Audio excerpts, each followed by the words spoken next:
సమస్యతో బాధపడుతున్నారా? ఇప్పుడు లేజర్ చికిత్సతో ట్రీట్మెంట్ రేంజ్ హాస్పిటల్స్ లో శాశ్వత పరిష్కారం. ఇప్పుడే సంప్రదించండి. ఆంధ్రప్రదేశ్ ని పేదరిక నిర్మూలన దిశగా నడిపించేందుకు కావలసిన P4 ప్రణాళికని అమలు చేసేందుకు ముహూర్తం సమీపిస్తోంది. దీనికి తగ్గట్టుగానే ఏపీ సర్కార్ ప్రత్యేక ఏర్పాట్లు చేస్తూ ముందుకు సాగుతుంది.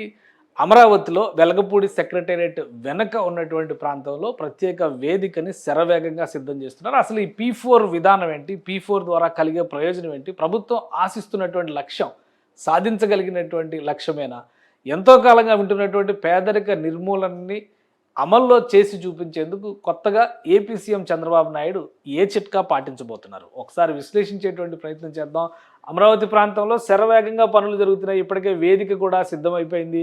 ఇది ఈ చుట్టుపక్కల ప్రాంతాలకి సంబంధించి చాలా విశాలమైనటువంటి ప్రాంగణాన్ని ఇక్కడ ఏర్పాటు చేశారు. ఎందుకంటే రాష్ట్ర వ్యాప్తంగా 10,000 మంది నిరుపేద కుటుంబాలకు చెందినటువంటి నిరుపేద కుటుంబాలని ఎంపిక చేసి ఇక్కడికి తీసుకొస్తున్నారు.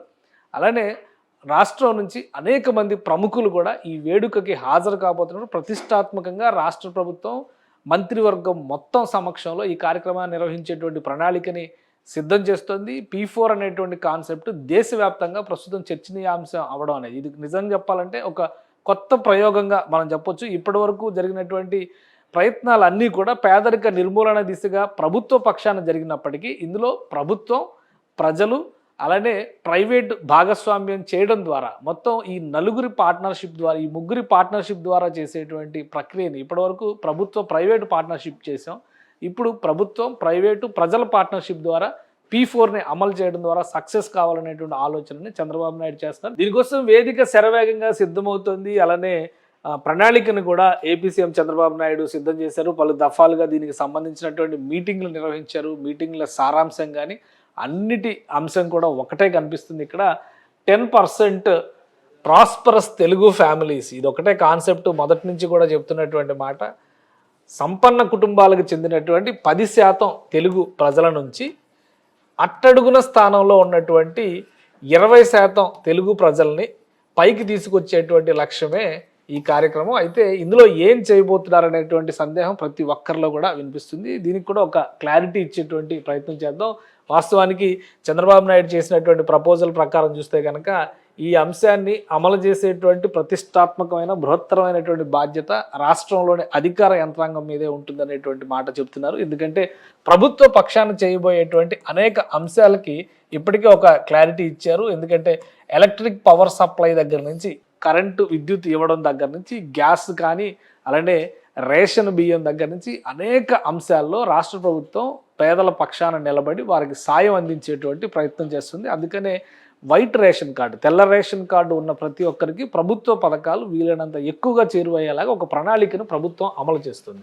సో ఈ బీపీఎల్ ఫ్యామిలీస్ని ఎంపిక చేయడం ద్వారా ఎవరైతే క్రిమీ లేయర్లో ఉన్నారో అందులో ఉన్నటువంటి 10% సంపన్న అంటే హై నెట్వర్త్ ఇండివిజువల్స్, HNI అనేటువంటి ఒక కాయినేజ్ చేసింది. వీళ్ళు మెంటార్షిప్ తీసుకుంటారు. మెంటార్షిప్ అంటే తెలుగులో మనం చెప్పుకునేటువంటి మార్గదర్శులుగా వ్యవహరించబోతున్నారు.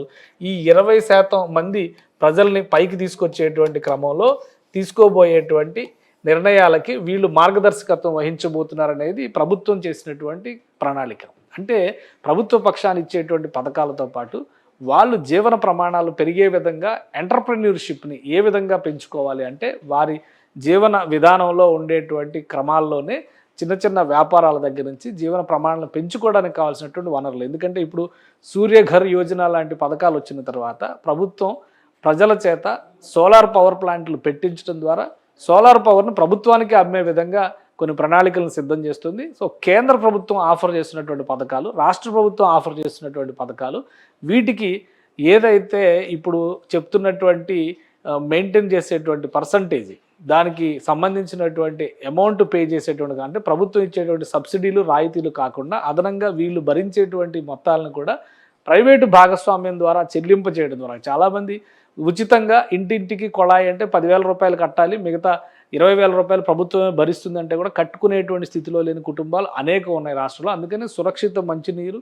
పౌష్టిక ఆహారం, అలానే పరిశుభ్రమైనటువంటి వాతావరణం ఉండే విధంగా ఆయా పరిసర ప్రాంతాన్ని తీర్చిదిద్దడం, వాళ్ళ ఆదాయ మార్గాల్లో మెరుగుదల కనిపించడం, ఈ 4 సూత్రాలే ప్రాథమిక లక్ష్యాలుగా పెట్టుకొని రాష్ట్ర ప్రభుత్వం ఈ హై నెట్వర్త్ ఇండివిజువల్స్ని అప్రోచ్ చేసింది. అలానే వీళ్ళందరినీ కూడా ఇప్పటికే గుర్తింపు చేయడం కూడా జరిగింది. ఆసక్తి ఉన్నవాళ్ళు నేరుగా స్వచ్ఛందంగా ప్రభుత్వంతో సంప్రదింపులు జరపడం ద్వారా కూడా భాగస్వాములుగా అవుతున్నారు.